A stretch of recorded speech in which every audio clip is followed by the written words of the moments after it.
En apenas 30 minutos, mi esposa organizará lo que disfraza como una simple noche de chicas, pero gracias a un error de su hermana descubrí la verdadera invitación, un plan de humillación perfectamente calculado por toda su familia para echarme de mi propia casa, grabar mi desgracia y reemplazarme con su ex. Lo que ignoran es que hoy todo cambió, y cuando cruce esa puerta no seré yo quien caiga, sino ellos quienes verán cómo su mundo entero se derrumba de la forma más cruel e inesperada. Hace apenas 2 horas, mi cuñada Ira me envió por error un mensaje grupal que no estaba destinado para mí. El chat llevaba como título: "Miren cómo Lianna por fin se deshace del lastre". En él se detallaban minuciosamente los planes de lo que mi esposa me había dicho que sería una simple noche de chicas en nuestra casa. Desde ese momento me quedé sentado en mi coche, estacionado frente a una gasolinera, leyendo cada mensaje con incredulidad, sin decidir si debía reírme o estallar de furia. La conspiración era tan elaborada que parecía sacada de un guión. Ira había trazado un mapa completo de la casa, indicando cuáles habitaciones tenían la mejor iluminación para grabar. Sus hermanos,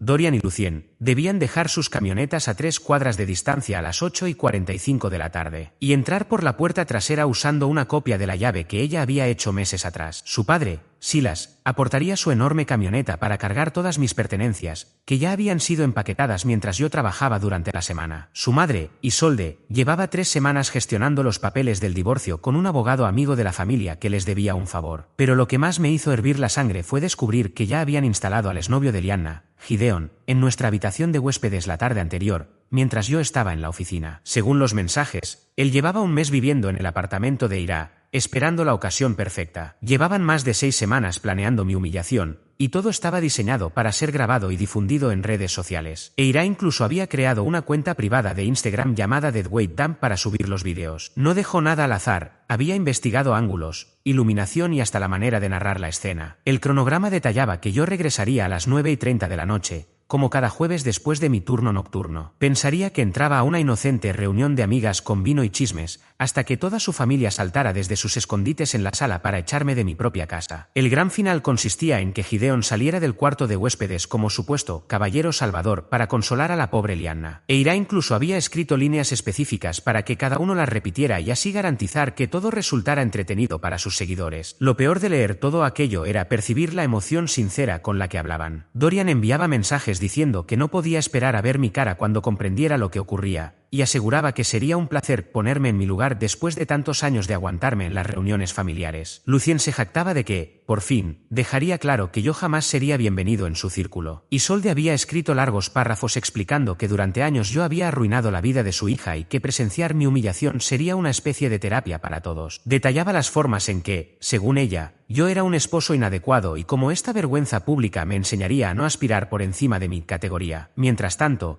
Ira organizaba las cámaras como si dirigiera una producción profesional, había asignado posiciones a cada miembro de la familia para capturar la escena desde todos los ángulos y hasta planeaba transmitir en directo para los parientes que no podrían asistir en persona. Lo que ninguno de ellos sabe es que yo llevo 4 años preparándome para un momento como este. No este plan exacto, pero sí cualquier jugada dramática que intentaran. Desde el primer día supe que la familia de Lianna me despreciaba, que nunca me consideraron digno de ella, y que en secreto trataban de convencerla de dejarme. También sabía que, tarde o temprano, escalarían la situación hasta algo grande. Cuando has pasado la vida siendo subestimado, aprendes a adelantarte a todo. Mientras ellos pensaban que yo era un ingenuo incapaz de notar sus comentarios, sus miradas o las veces que me excluían deliberadamente, yo estaba registrando cada cosa. Guardé cada comentario sarcástico de Isolde sobre mi trabajo, cada ocasión en que Silas convenientemente olvidaba invitarme a un evento familiar, cada conversación en la que hablaban de mí como si no estuviera presente.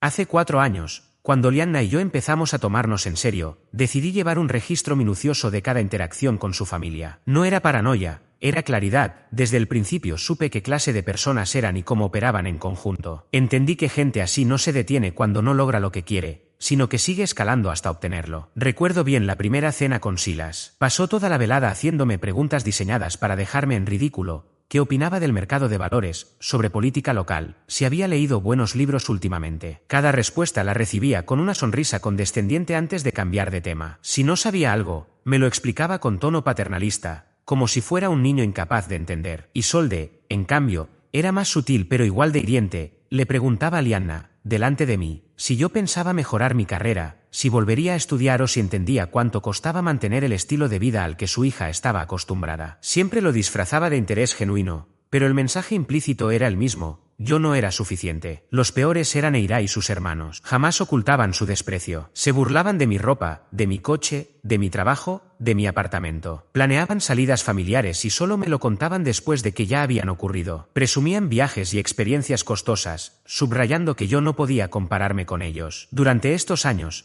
mientras soportaba sus actitudes, yo me dedicaba a fortalecerme. Me ascendieron 2 veces en mi empleo gracias a mi esfuerzo y a las conexiones que construí en mi sector. Invertí con inteligencia y hoy mis ahorros superan con creces lo que cualquiera de ellos imagina. Cultivé relaciones con personas influyentes, incluso algunas cercanas a sus propios círculos sociales. Y lo más importante, fui acumulando información precisa sobre cada miembro de esa familia, detalles que ellos mismos dejaron escapar en momentos de descuido y que ahora, sin saberlo, me dan la ventaja. El negocio de Silas ha estado en serios problemas, aunque él intenta aparentar lo contrario. Para sostener su fachada ha recurrido a atajos cuestionables. Su esposa, Isolde, atraviesa conflictos propios con otras familias de su círculo social, después de una disputa por un comité de caridad. Eira, por su parte, lleva tiempo intentando ingresar a programas de posgrado. Pero a pesar de que sus padres han gastado grandes sumas en cursos y asesores, las universidades la han rechazado una y otra vez. Dorian les oculta a todos que su rendimiento laboral es deficiente y que en realidad está a punto de ser despedido. Mientras tanto, Lucien se mantiene en su estilo de vida pidiendo dinero prestado a sus padres, aunque les dice que lo utiliza en supuestas oportunidades de inversión. A lo largo de los años, todos ellos me compartieron sus secretos, convencidos de que yo era demasiado ingenuo para entender las implicaciones o recordar los detalles. Me trataron como un mueble más en la sala, alguien invisible, mientras hablaban de sus verdaderas preocupaciones. Nunca pensaron que yo estaba prestando atención ni que, algún día, podría usar esa información en su contra. El motivo por el cual la familia de Lianna siempre me trató como basura no tiene nada de misterioso. La razón es sencilla. Yo no vengo de dinero como ellos. Mis padres no eran académicos distinguidos con títulos prestigiosos ni crecí en círculos de clubes exclusivos donde el apellido y las conexiones valen más que la integridad. Para ellos, soy simplemente un hombre de clase trabajadora que tuvo la suerte de que su preciosa hija me eligiera, convenciéndose de que estaba rebajando sus estándares. Desde el primer día intentaron separarnos, convencidos de que ella podía conseguir algo mejor. Silas no se cansaba de repetir que debía agradecer que alguien como Lianna siquiera se fijara en alguien como yo. Isolde insinuó en más de una ocasión que todo esto era una etapa y que tarde o temprano Lianna recapacitaría sobre el tipo de hombre que realmente necesitaba. Lo que ellos nunca imaginaron es que subestimarme era justo la ventaja estratégica que yo estaba esperando. Cada vez que Silas menospreciaba mi trabajo, yo anotaba mentalmente sus propias debilidades. Cada vez que Isolde sugería que su hija podía aspirar a más que a mí, yo ya estaba diseñando cómo respondería cuando finalmente intentaran forzar la situación. Cada vez que Eira y sus hermanos me trataban como si yo no existiera, yo analizaba y aprendía cómo funcionaba realmente su familia, detectando sus puntos de quiebre. Lo curioso es que, aunque ellos se creen sofisticados, no lo son. Solo son personas con dinero convencidas de que eso los hace superiores. El dinero no trae inteligencia ni estrategia. Durante años los vi cometer error tras error, cegados por su arrogancia y por la idea de que los demás eran tan frívolos y cortoplacistas como ellos. Nunca pudieron concebir que alguien planeara con antelación ni que un hombre al que consideraban inferior pudiera superarlos en su propio juego. La parte más ridícula de su supuesto plan maestro fue el empeño en ocultármelo. Según sus mensajes, llevaban semanas coordinando horarios y detalles, convencidos de que yo no descubriría nada. Eira incluso había creado un grupo de chat falso con planes inventados para despistarme en caso de que yo revisara el teléfono de Lianna. Estaban tan orgullosos de su estrategia, tan seguros de que habían pensado en todo, que jamás imaginaron el error fatal que terminaría arruinándolo todo. Subestimaron mi capacidad de observar y prepararme. En uno de esos mensajes, vi lo que Eira escribió: después de mañana por la noche, por fin estará fuera de nuestras vidas para siempre. Y Lianna podrá volver a ser ella misma. No tienen la menor idea de con quién se están metiendo, ni de lo que he estado preparando pacientemente durante los últimos 4 años. Y, sobre todo, no tienen idea de lo que sucederá esta misma noche cuando cruce esa puerta y encienda las luces. Porque yo no soy el mismo hombre que empezó a salir con su hija hace años. Ya no soy el tipo al que empujaban a un rincón, al que miraban por encima del hombro en cada reunión familiar. Soy alguien que pasó 4 años esperando este momento, planificando cada movimiento. Y al fin hicieron su jugada. En unos minutos conduciré hasta mi casa. Estacionaré en la entrada, como siempre. Entraré exactamente a las 9:30 de la noche, como ellos esperan. Y cuando encienda esas luces y salten para grabarme con sus caras llenas de satisfacción, no serán ellos quienes presencien mi derrota, sino quienes reciban la sorpresa de su vida. Quieren que Lianna se deshaga del peso muerto. Quieren humillarme en cámara. Perfecto. Que empiece el espectáculo. Actualización. Regresé a casa y como sospechaba, todo sucedió de manera impresionante. Aparqué a las 9:30 en punto. Vi la camioneta de Silas estacionada a 3 cuadras, tal como Ira había indicado. Identifiqué la Ford roja de Dorian y la Chevy negra de Lucien escondidas detrás de unos árboles. Creían que estaban siendo discretos. Observé mi casa desde el auto durante un par de minutos. Todas las luces estaban apagadas salvo la del salón, exactamente como lo habían planeado. Veía sombras moviéndose en el interior, aguardando mi entrada en su trampa. Pero lo que ignoraban era que yo había pasado todo el camino realizando llamadas a mis propios contactos, personas que me debían favores, individuos conectados a su mundo, aliados que había reservado para este instante. Caminé hacia la puerta y entré con mi llave, fingiendo normalidad. En cuanto encendí la luz, todos saltaron al unísono, gritando sorpresa y grabando con sus teléfonos. Eira transmitía en vivo en Instagram. Isolde filmaba con el suyo. Dorian había montado incluso una cámara profesional. Hasta Silas estaba tomando fotos. Y allí estaba Gideon, de pie junto a Lianna en mi propio salón, como si tuviera algún derecho de estar allí. Hablaban todos a la vez, diciendo que lo hacían por el bien de Lianna, que debía aceptar la realidad, que no era el hombre adecuado para su familia. Isolde insistía en que habían tenido demasiada paciencia conmigo. Silas aseguraba que un hombre de verdad sabe cuando está derrotado y se retira con dignidad. Yo, en silencio, sonreía de verdad. Fue en ese momento cuando Lianna abrió la boca para hablar. Ella me dijo que ya no podía seguir viviendo de esa manera, fingiendo que éramos compatibles cuando en realidad no lo éramos. Aseguró que su familia le había abierto los ojos, haciéndole ver que se había conformado con menos de lo que merecía. Repitió varias veces que Gideon la entendía de una forma en la que yo jamás podría hacerlo, porque compartía con él los mismos valores, el mismo entorno y las mismas raíces. Continuó explicando que yo era una buena persona, pero que nuestras diferencias eran demasiado grandes, necesitaba a alguien que estuviera a su altura tanto intelectual como socialmente. Admitió que había intentado convencerse de que el amor sería suficiente, pero no lo era. Según ella, requería a alguien que encajara con su vida, no a alguien a quien tuviera que justificar o defender constantemente. Durante toda esa escena, no estaba sola, su familia la respaldaba. Lo peor de todo, lo grababan todo. Eira hacía comentarios para su transmisión en vivo sobre lo valiente que estaba siendo Lianna, mientras Isolde asentía con la cabeza y murmuraba frases como por fin o ya era hora. Silas y sus hijos, Dorian y Lucien, observaban desde atrás con una satisfacción evidente en sus expresiones. Fue entonces cuando Gideon dio un paso al frente, rodeó con su brazo a Lianna y empezó a hablar sobre cómo nunca había dejado de amarla. Aseguró que entendía que ella necesitaba tiempo para descubrir lo que realmente quería y que, aunque yo había cuidado de ella durante su confusión, había llegado el momento de que regresara a donde pertenecía. En ese instante decidí intervenir. Les dije que todo eso era muy conmovedor, pero que antes de continuar con su gran espectáculo, yo también tenía algo que mostrarles. Saqué mi teléfono y exhibí capturas de pantalla del grupo de mensajes que Ira me había reenviado por error. De pronto, el silencio invadió la sala. Comencé a leer en voz alta los mensajes en los que hablaban del Deadweight Dam, la cuenta de Instagram creada para mi humillación, y sus planes para transmitir en directo el momento en que me dejaban en ridículo. Mostré el esquema detallado de mi casa que Ira había compartido, junto con el cronograma de cada paso de su plan. Leí los mensajes de Dorian, donde expresaba lo satisfactorio que sería ponerme en mi lugar, y las largas descripciones de Isolde,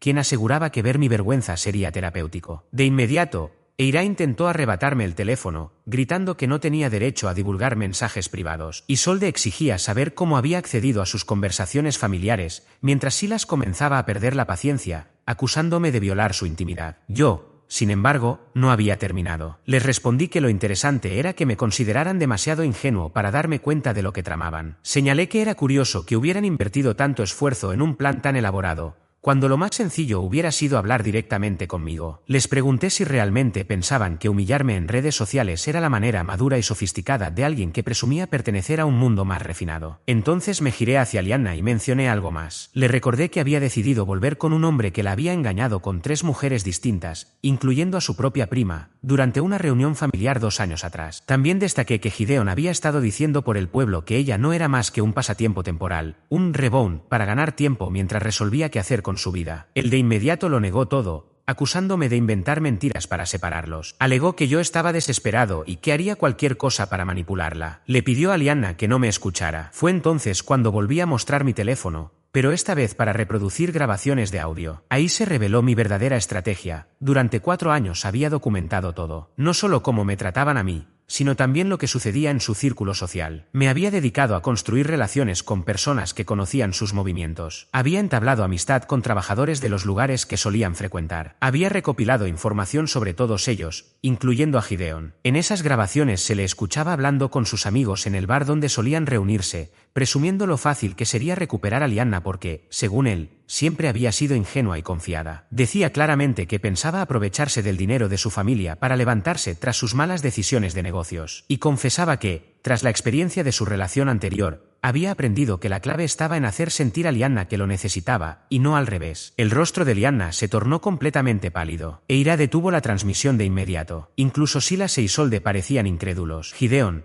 por su parte, se alteró, alegando que yo no tenía derecho a grabar conversaciones privadas y amenazando con llamar a la policía. Me acusó de ser peligroso, de estar fuera de mis cabales por andar registrando todo a escondidas. Quería saber cuánto tiempo había estado espiando y qué más había descubierto. Fue entonces cuando les expliqué que mi documentación no se limitaba a esas grabaciones. Durante 4 años había tejido cuidadosamente una red de contactos dentro de sus propios círculos sociales y profesionales, personal de confianza en las empresas de Silas y sus hijos, asistentes que manejaban su correspondencia, colegas que compartían reuniones con ellos. También conocía a los trabajadores del club social que frecuentaban, camareros que servían en sus reuniones de negocios, bartenders que escuchaban de cerca sus conversaciones, y voluntarios que colaboraban con Isolde en sus organizaciones benéficas. Lo que ellos nunca comprendieron es que las personas con dinero y estatus suelen tratar al personal de servicio como si fueran invisibles. Hablan de sus problemas personales, de negocios y de familia delante de ellos sin preocuparse por quien escucha. Yo, en cambio, decidí verlos de verdad, tratarlos como personas, aprenderme sus nombres,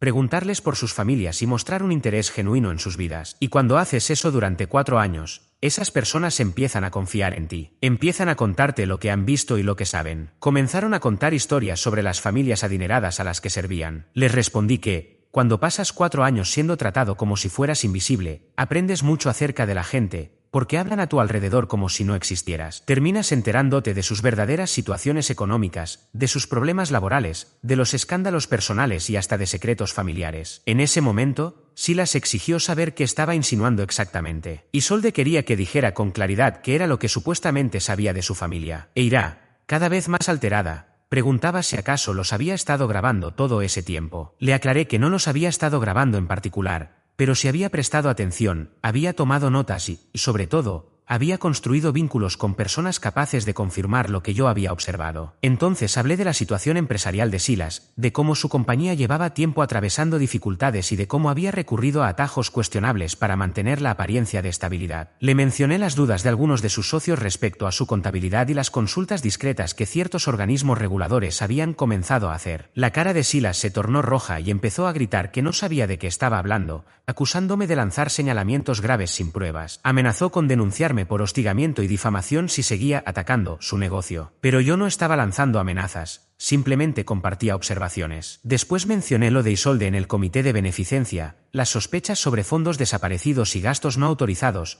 y cómo varias familias influyentes se habían alejado de ella tras algunos incidentes vergonzosos en eventos sociales recientes. Ella estalló, gritándome que era un mentiroso y que solo intentaba destruir a su familia con habladurías malintencionadas, asegurando que todo aquello probaba que yo estaba desequilibrado y que siempre habían tenido razón al desconfiar de mí. Continué con Eira, recordando sus repetidas negativas de programas de posgrado y cómo las universidades compartían reservas sobre su historial académico y solicitudes previas. Hablé también de las evaluaciones negativas que había recibido Dorian en el trabajo y las advertencias de sus supervisores, así como de las deudas de Lucien, que había ocultado a sus padres. En ese punto todos comenzaron a hablar a la vez, negándolo todo, exigiendo saber de dónde sacaba esa información, acusándome de acosarlos, invadir su privacidad e intentar chantajearlos con inventos. Pero esa era la verdad, yo no estaba mintiendo, ni tampoco pretendía chantajearlos. Solo les estaba dejando claro que aquel al que habían tratado como basura durante 4 años había estado observando todo. Ese hombre al que creían demasiado torpe para comprender su mundo en realidad lo conocía mejor que ellos mismos. Les dije que su juego de humillación había terminado y que ahora era momento de iniciar la verdadera conversación. Fue entonces cuando Gideon intentó controlar la situación,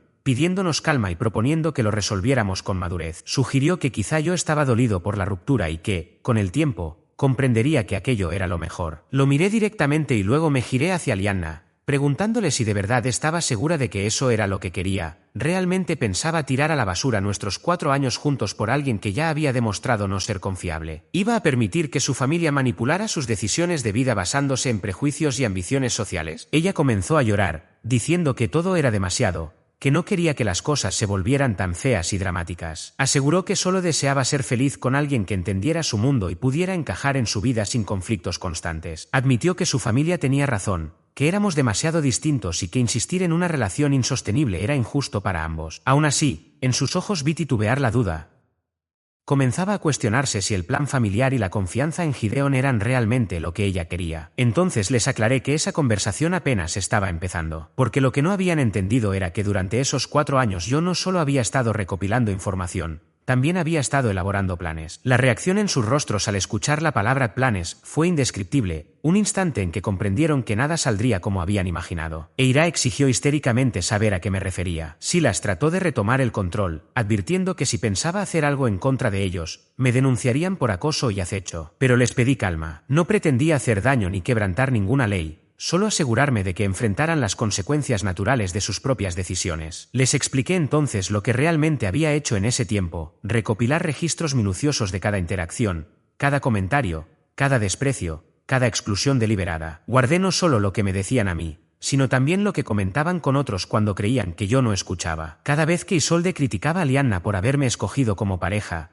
cada vez que Silas bromeaba con sus socios sobre mi origen, cada burla de Ira y sus hermanos en reuniones sociales, todo estaba documentado. Tenía capturas de antiguas historias de Instagram de Ira, donde subía fotos de cenas familiares con frases como cena en familia sin el incómodo agregado, cuando yo no podía asistir. Conservaba vídeos de Snapchat donde Dorian se reía de mi coche o de mi ropa, y grabaciones en las que me describían como un caso de caridad del que Lianna se había apiadado. Lo más importante era que no solo acumulaba pruebas, también había cultivado relaciones con personas de su entorno capaces de complicarles la vida si seguían con su crueldad. ¿Recuerdan cuando mencioné al personal de su club social? Pues resulta que, cuando tratas a los trabajadores con respeto y humanidad en lugar de verlos como mobiliario invisible, ellos no lo olvidan. Durante años fui amable con ellos, mientras presenciaba cómo la familia los trataba con desprecio. Eso generó confianza, y algunos decidieron contarme cosas. El propio camarero del club llevaba meses tomando nota de las conversaciones de Silas, preocupado por lo que escuchaba. No fue porque yo se lo pidiera, sino porque Silas hablaba de prácticas empresariales dudosas justo delante de él. Cuando le conté mis problemas con la familia, me ofreció compartir lo que había observado. Así descubrí que Silas hablaba abiertamente de cómo manipular contratos de la empresa para beneficiar sus inversiones personales. Silas llevaba meses comentando sin pudor cómo utilizaba su cargo para favorecer negocios en los que tenía intereses, sin informar a sus jefes ni clientes sobre esos conflictos. El propio camarero había escuchado más de una vez cómo presumía de esos planes delante de sus amigos de golf. Yo, por mi parte, había estado registrando cada detalle de esas conversaciones y decidí empezar a compartir mis preocupaciones con algunos de los empleados de la empresa de Silas. Mi intención no era hundirlo, sino advertirles de la clase de persona con la que trabajaban. También me acerqué a contactos de su industria que conocí en conferencias y eventos de negocios. Ellos ya conocían la reputación de Silas y podían corroborar la información que yo había recopilado. Cuando durante nuestro enfrentamiento le expuse todo lo que había estado haciendo, perdió el control por completo, gritaba que quería destruir su carrera con mentiras y amenazaba con demandarme por difamación y entorpecimiento de sus relaciones comerciales. Quería saber con exactitud a quién había hablado y qué les había dicho. Pero yo no inventaba nada, solo me aseguraba de que sus colegas y socios tuvieran acceso a las mismas pruebas que yo había reunido durante años, pruebas que provenían directamente de sus actos y palabras. El caso de Isolde era aún más delicado, ya que toda su posición social dependía de su imagen dentro de asociaciones benéficas y grupos sociales. Durante 2 años me infiltré en ese entorno como voluntario, no por interés en sus causas, sino para observar cómo actuaba ella cuando creía estar rodeada de aliados. Descubrí que manipulaba donaciones para beneficiarse, se apropiaba del trabajo ajeno y propagaba rumores para perjudicar a otras mujeres que consideraba rivales. Al mismo tiempo, fui creando lazos genuinos con miembros de esas organizaciones que también habían notado sus tácticas, pero no se atrevían a hablar por miedo al peso social de su familia. Al compartir mis propias observaciones sobre el trato que Isolde daba a quienes veía inferiores, esos miembros empezaron a abrirse y contarme sus experiencias. Organicé encuentros informales con directivos y voluntarios de larga trayectoria que estaban hartos de sus maniobras, pero no sabían cómo enfrentarlas sin generar un escándalo. Les proporcioné pruebas y los animé a comprender que no estaban solos. Cuando enfrenté a Isolde con toda esta información, se descompuso. Me acusó de conspirar contra ella, asegurando que quería arruinar su reputación por resentimiento. Decía que estaba celoso de su posición social y que buscaba apartarla de sus amistades porque no soportaba que yo no encajara en su mundo. Sin embargo, yo no tramaba nada en su contra. Simplemente ayudaba a otros a darse cuenta de que podían poner límites a alguien que llevaba años abusando de su apellido para manipularlos. El caso de Ira era diferente. Su futuro dependía de ingresar en un programa de posgrado que sostuviera las expectativas de su familia. Gracias a mis contactos en universidades locales supe que había estado fracasando tanto académica como profesionalmente, pues nunca había aprendido a esforzarse. Sus expedientes mostraban un historial de apelaciones de notas y acusaciones contra profesores. En el ámbito laboral, sus experiencias terminaban mal porque no toleraba críticas de sus superiores. Además, sus ensayos de admisión estaban mal redactados y evidenciaban que ni siquiera entendía los programas a los que postulaba. En lugar de reconocer esas fallas, Eira culpaba a factores externos y exigía a sus padres donaciones e influencias para obtener ventajas en los comités de admisión. Yo había compartido esas observaciones con contactos en el ámbito académico, no para sabotearla, sino para que quienes decidieran sobre su futuro tuvieran una visión completa de con quién trataban. Cuando le expliqué esto, estalló en llanto y me acusó de arruinarle la vida por envidia, asegurando que lo hacía porque ella provenía de una familia mejor que la mía. Incluso me reprochó que lo hacía porque Lianna prefería a alguien de su mismo círculo social. Con Dorian y Lucien el asunto fue distinto. Ellos eran más fáciles de exponer porque su reputación profesional ya estaba debilitada y sus errores eran evidentes desde hacía meses. Yo solo me aseguré de que las personas correctas tuvieran la información necesaria y pruebas que respaldaran sus sospechas. Dorian engañaba a sus supervisores sobre los plazos de proyectos y culpaba a sus compañeros cuando no cumplía. Se apropiaba de méritos ajenos y creaba un ambiente tóxico con su actitud arrogante y su negativa a colaborar. Lucien, por otro lado, pedía dinero prestado a amigos y familiares inventando historias sobre inversiones y negocios ficticios. Vivía muy por encima de sus posibilidades y recurría a planes cada vez más desesperados para sostener su estilo de vida. Me reuní con sus colegas y conocidos, quienes también habían documentado sus conductas, y les ofrecí apoyo para que entendieran que no eran los únicos en sufrir por su egoísmo. Al exponer todo esto frente a ellos, los dos hermanos reaccionaron con amenazas y acusaciones de acoso, diciendo que me había entrometido en sus vidas privadas y que pagarían por el daño a su reputación. Pero no estaba inventando nada. Simplemente garantizaba que sus actos tuvieran consecuencias y que quienes habían sido perjudicados contaran con respaldo para hablar. Finalmente, la pieza clave de todo era Gideon y su relación con Lianna. Él mismo se jactaba en círculos sociales de que reconciliarse con ella era parte de una estrategia para mejorar su posición económica y social. Presumía de lo sencillo que le resultaba manipular la culpa de la familia de Lianna por sus decisiones sentimentales. Había descubierto que Gideon tenía planes muy concretos. Pretendía aprovechar las conexiones familiares de Lianna para impulsar su carrera y resolver sus problemas financieros. A pesar de presentarse como un hombre arrepentido que quería recuperarla, en realidad mantenía relaciones con otras mujeres, asegurándoles que lo suyo con Lianna era algo temporal, solo parte de una estrategia mayor. Se dedicaba a prometer lo mismo a distintas personas, creando una red de mentiras destinada a colapsar tarde o temprano. Yo había estado recopilando pruebas durante meses a través de contactos que conocían a Gideon tanto en el ámbito social como en el profesional. Sabía que, llegado el momento, mostraría todo lo que había reunido. Y ese instante llegó la noche de la confrontación. Con Gideon rodeando a Lianna con el brazo, fingiendo ser el novio devoto que jamás había dejado de amarla, reproduje grabaciones de sus conversaciones con amigos. En ellas se escuchaba claramente cómo planeaba servirse del dinero y las influencias de la familia de Lianna para saldar deudas y financiar sus proyectos.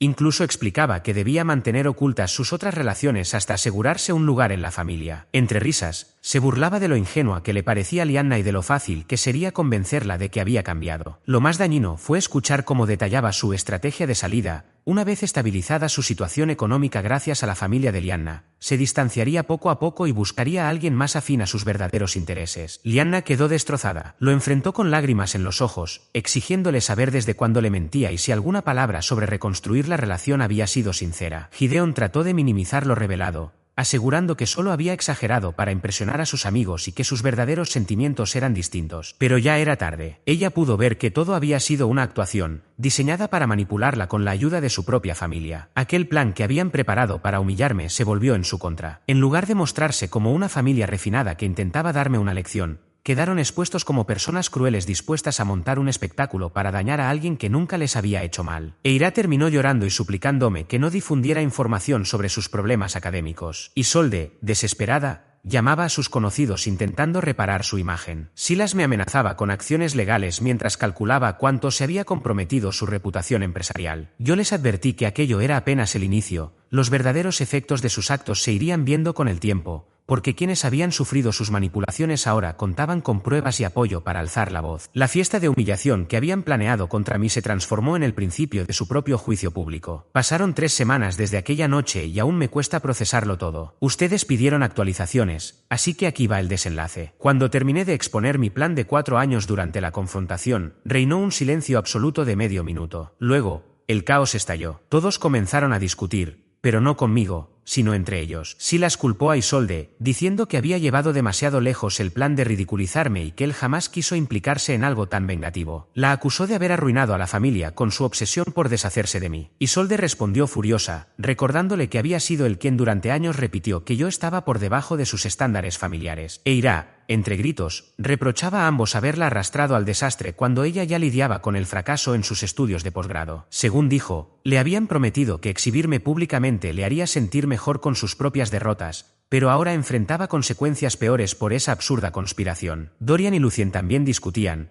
culpándose mutuamente de haber sugerido grabar todo para redes sociales. Dorian afirmaba que había sido idea de Lucien hacer viral la humillación, mientras Lucien insistía en que Dorian era el verdadero entusiasta de dejar pruebas permanentes de su victoria sobre mí. Mientras tanto, Gideon intentaba calmar los ánimos y hablar de control de daños, pero ya nadie lo escuchaba. Lyanna simplemente lo miraba, como si lo estuviera viendo de verdad por primera vez, comprendiendo en qué clase de hombre había estado a punto de depositar su futuro. Y les repetí que lo que habían vivido aquella noche era apenas la primera consecuencia, que lo peor aún estaba por venir. No exageraba. En la primera semana, la reputación de Silas comenzó a desmoronarse. Colegas y clientes cuestionaban su ética y sus decisiones, y varios contratos quedaron en pausa mientras revisaban su comportamiento. Intentó llamarme una y otra vez, exigiéndome que aclarara que yo había inventado cosas sobre él. Incluso me ofreció disculpas a cambio de que lo ayudara a recomponer sus relaciones laborales. Como no respondí, empezó a aparecer en mi trabajo, rogándome que lo escuchara. En uno de esos encuentros, confesó que nunca me había considerado una mala persona, solo alguien que no encajaba en la imagen que quería para el futuro de su hija. Admitió que la situación se le había ido de las manos, alimentada por la ansiedad colectiva de su familia sobre el estatus social. Yo le recordé todas las veces que lo escuché menospreciar mis orígenes y recalcar que personas como yo debíamos saber nuestro lugar. Silas se enojó, diciendo que sacaba sus palabras de contexto, que en realidad solo intentaba proteger a Lyanna de decisiones que limitaran sus oportunidades. Le dejé claro que sus problemas de negocios no eran mi responsabilidad y que su entorno estaba juzgándolo por hechos comprobables,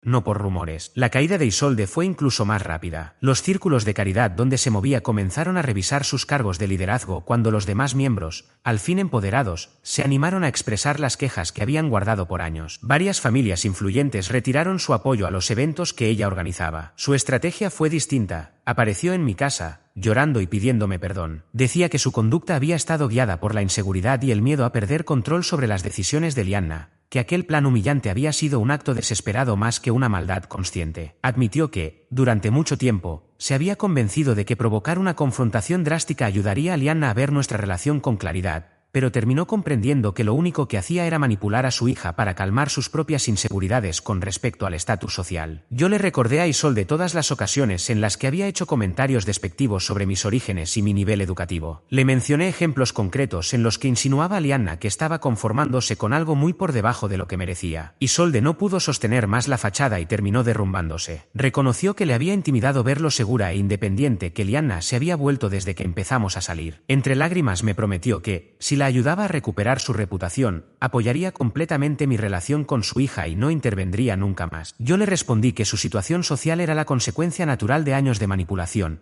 y que ahora simplemente estaba cosechando lo que había sembrado ante personas cansadas de tolerarla. Mientras tanto, el futuro académico de Eira se desplomó por completo cuando los comités de admisión recibieron pruebas contundentes de su deshonestidad. Los intentos de sus padres por presionar con donaciones y contactos fueron un boomerang. Las universidades entendieron que intentaban forzarlas a admitir a alguien con problemas graves de integridad. Eira entró en una crisis de histeria al descubrir que sus planes académicos y profesionales estaban arruinados. Me acusó de destruir deliberadamente su futuro por envidia del éxito de su familia y como venganza por haber sido rechazado de su círculo social. Yo le respondí mostrándole publicaciones en redes donde se burlaba de mi apariencia y mis orígenes, además de capturas de conversaciones en las que ridiculizaba mi trabajo y a mi familia frente a sus amistades. Eira intentó excusarse diciendo que todo habían sido bromas malinterpretadas, y que los problemas en sus estudios se debían a prejuicios de los profesores y a evaluaciones injustas, no a su conducta. Le dejé claro que sus fracasos eran la consecuencia directa de sus propias decisiones. Los hermanos Dorian y Lucien corrieron una suerte similar. Sus superiores, tras recibir documentación que confirmaba sospechas sobre su ética laboral, los sometieron a planes de mejora que en la práctica significaban su salida inevitable. Ambos me aseguraron que sus problemas en el trabajo nada tenían que ver con los conflictos familiares y me acusaron de difundir rumores para dañarlos. Sin embargo, yo tenía grabaciones en las que se reían de mis orígenes y planeaban cómo hacerme sentir incómodo en reuniones familiares. Había pruebas de publicaciones suyas burlándose de mi aspecto y de conversaciones donde me describían como un caso de caridad, con el que Lianna se había compadecido. Cuando los enfrenté con esa evidencia, admitieron que nunca me habían tomado en serio porque no comprendían que veía a Lianna en alguien como yo. Según ellos, solo intentaban protegerla de un error que podía limitar sus oportunidades sociales y económicas. Les contesté que sus problemas laborales eran resultado de su propio comportamiento, y que sus compañeros habían llegado a esas conclusiones por observaciones propias, no por mis acciones. La caída más drástica, sin embargo, fue la de Gideon. Lianna por fin entendió que él había manipulado tanto sus emociones como los temores de su familia para su propio beneficio. Las grabaciones que mostré en la confrontación lo dejaron sin posibilidad de fingir que buscaba sinceramente reconstruir su relación con ella. Gideon intentó convencerla de que todo estaba sacado de contexto y que en realidad sus intenciones eran nobles,